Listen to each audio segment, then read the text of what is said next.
And on the bottom of the deck, we see the Empress card. Now, not surprising that Capricorn is going to turn up with the Empress card. The Empress, she's a goddess of fertility, literal and symbolic.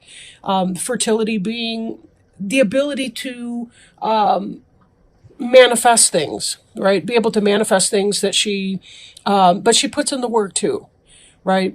Even though this is the Bride of Frankenstein, who would be infertile in the movie or the book or whatever.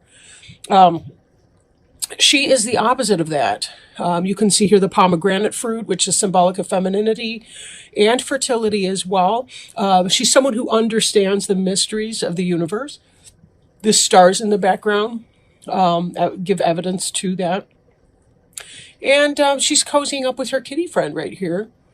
And he adores her, of course. She's the ideal mother, wife, businesswoman. She does make it happen. She's basically the best qualities of all the 4 different signs, earth, air, water, and fire, rolled into one. She's got each of those qualities and is a very balanced type energy. Not surprising for Capricorn here, right? Capricorn can be very grounded. Sometimes they're not, though, of course. That's any sign. But then we have covering you the Lovers card. Lovers possibly could be the Gemini card. Could be a head or heart decision. Or it could be that some of you are experiencing a new relationship with someone. There tends to be, in the lover's relationship, if it means a literal lover type relationship, a good deal of balance between the two of you. Then again, it could just be that sense of conflict in between. The head and heart decision that you could be trying to make. Now, in this particular reading, we see she's got a picture of her boyfriend who's writing her from far away.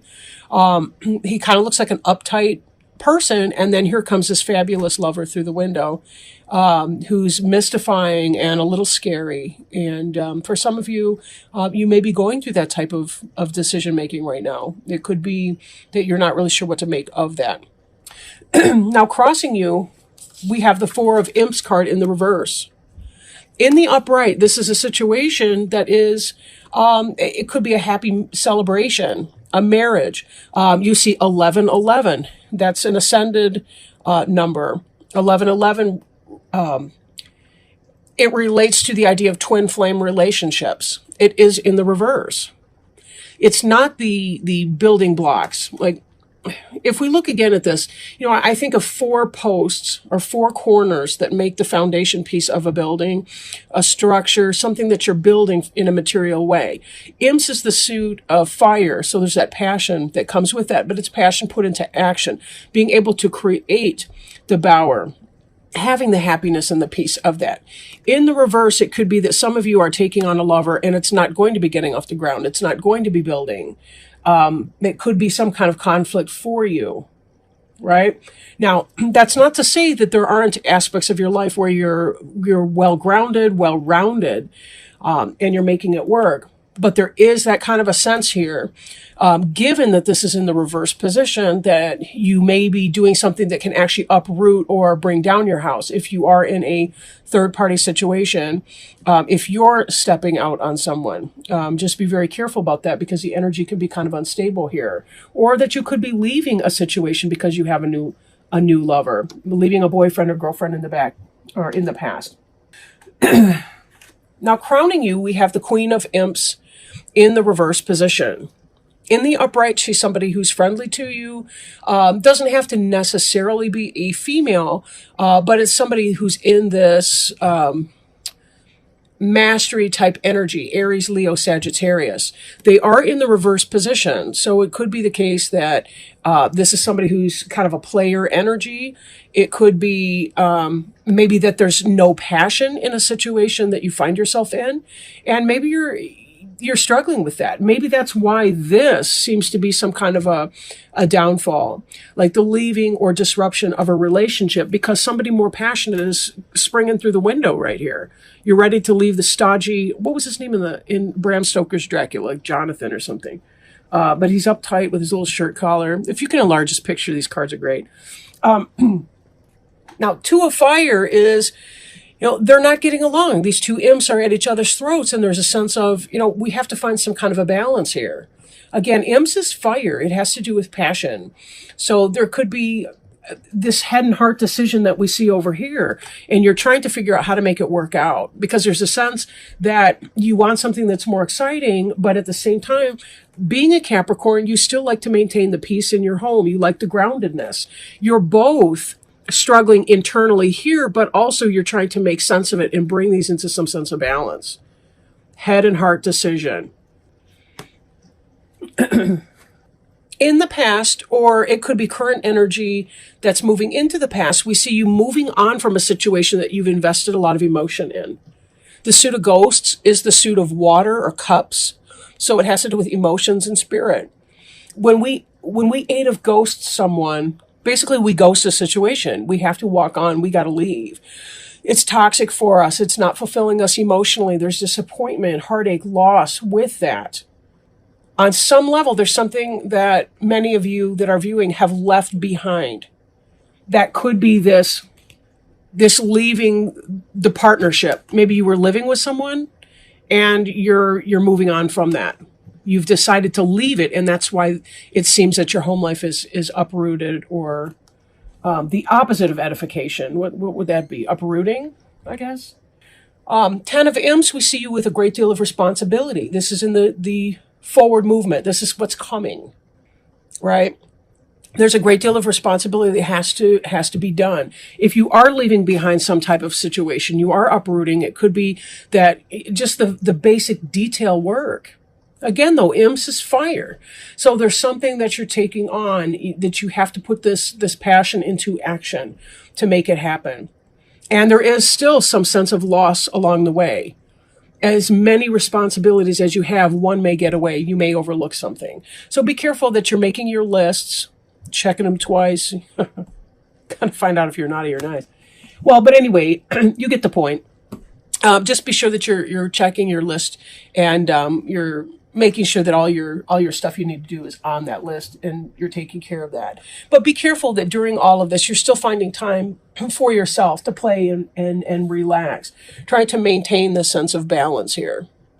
I will point out too that the next deck, the next card over here, at the bottom of the deck is the Fool card, which is about taking that blind leap of faith. Sometimes when we find ourselves dissatisfied in a situation, we really do need to move on from it. We do need to try something new. If for no other reason than to keep growing as a person. When we feel stagnant, we do become the dead body that is electrified into life, but it still is a dead energy. We need to be able to come to life fully, be able to produce fruit, however we want to call that metaphorically. Some of you may actually garden, but in that sense, whatever that is, you want to feel alive in your life. 7 of Bats is kind of getting away with something. Again, it's this kind of energy that some of you may have somebody on the side, or you may have slid from one relationship into another because you may have been seeing somebody kind of on the down low. You'll note that this guy here, he's sneaking out of these tents and he's trying to get away with all these bats. Some of them are escaping. He's not going to be able to take everything with him. But be careful too, because sometimes that can indicate evidence. The lipstick on the collar stereotype or something like that. Be very, very careful here that you're not, I want to say messing on your karma, by leaving a trail of heartache or anything like that behind. But this environment card, this is the card representing you, and this is the card representing your environment. There's a lack of passion in your environment. Ace of Imps upright would be the Ace of Wands in other decks, which is a clear phallic symbol. Has to do with a lot of passion. This is an absence of the passion, which could be why you were seeking something outside of your relationship and turning this, what used to be an edifying marital structure, upside down, trying to get away with something though. But if you are found out, there could be a battle zone at home and a great deal more responsibility, because now you have to take care of the person that found out about you if you're not completely ready to 8 of Cups them and move on from that situation. But if you're trying to balance that, and sometimes we can unwittingly or without any intention, we can make our life even more complicated than it already is. Five of Ghosts is about a sense of loss, disappointment. So for some of you who do make the choice that you're going to be moving on, expect that you're going to live in this energy for a little bit longer. Possibly you're fearing that you're going to live in the disappointment energy. But the only way to heal from anything is to just go right through it. That's the only way to leave it in your past tense. We have to feel our emotions. If we don't, we carry it around with us. And then it winds up becoming yet another burden, another responsibility that we have to take on. Because now we're going to be feeling less and less balanced in our life. And we're more likely to feel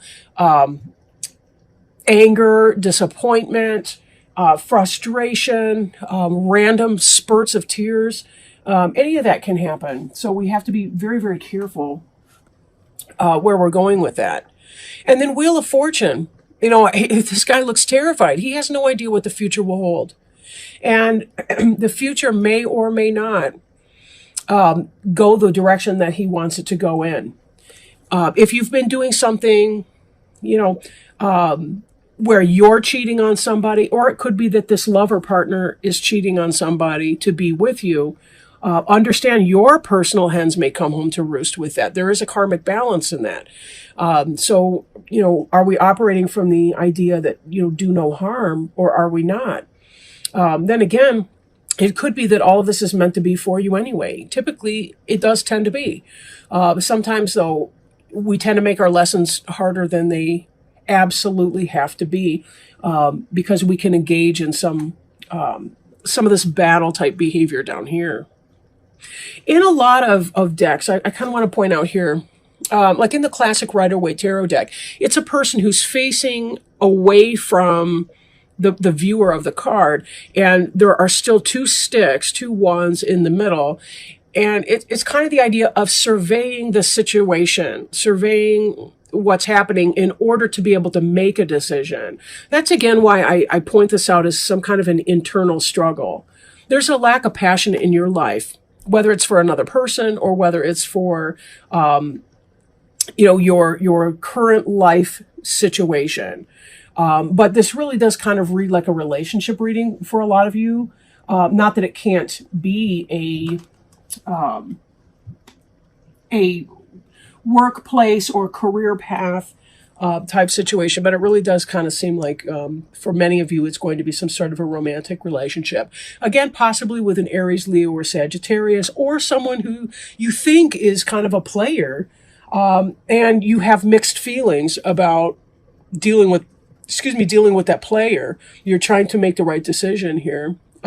It will tear up my home if I'm found out. Is it worth it to pursue something with this person who's kind of a wild card? And I'm not really sure what to make of that.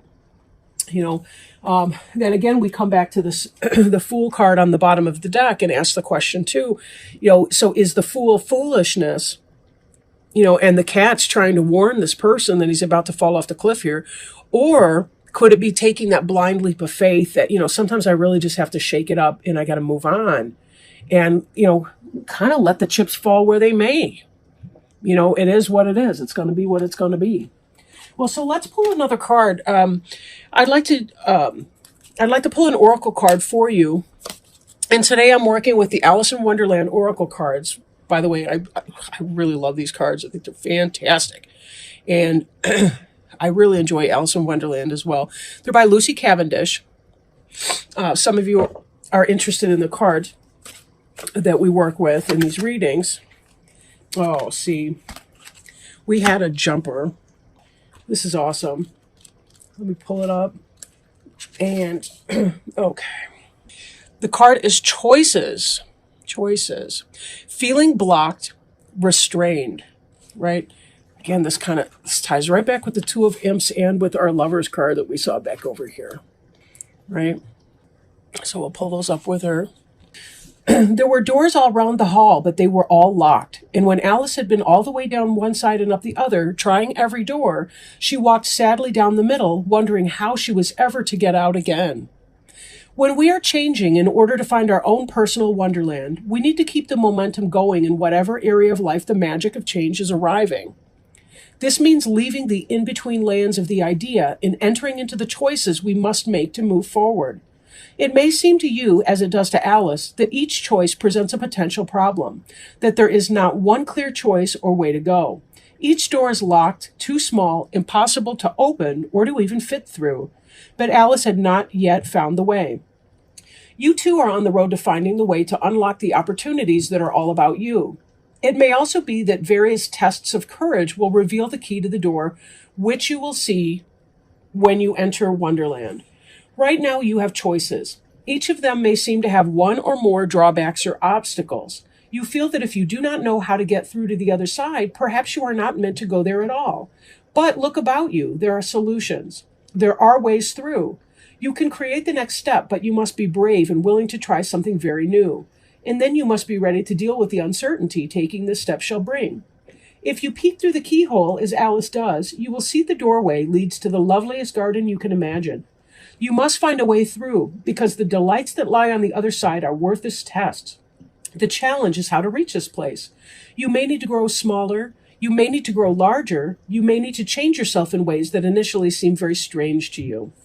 In divination, this card reflects choosing which way to go, a moment of decision, uncertain of what is best or what to do next, feeling like the door is closed, and wanting to reach the next stage of your life, but not seeing a single way through. There's a saying that goes, if God leads you to it, he'll lead you through it. And whatever your viewpoint is on God or divine or anything like that, just understand that nobody's ever brought to that place of a door if they're not also given the option of going through that or some ability to go through that. Everything that you've done in your past has led you to this point. And know that you're here because you are, in fact, able to cope with and deal with what that means when you're here at this point. Even if you don't feel ready, even if you feel like a small child inside and aren't sure exactly what to do with that, just know that you are being guided through all of those steps, that you do have your supports, whether they're your friends on earth, your family members, whether it's spiritual guides and supports. You have been brought to this point for a reason. And part of this is about your spiritual growth and development.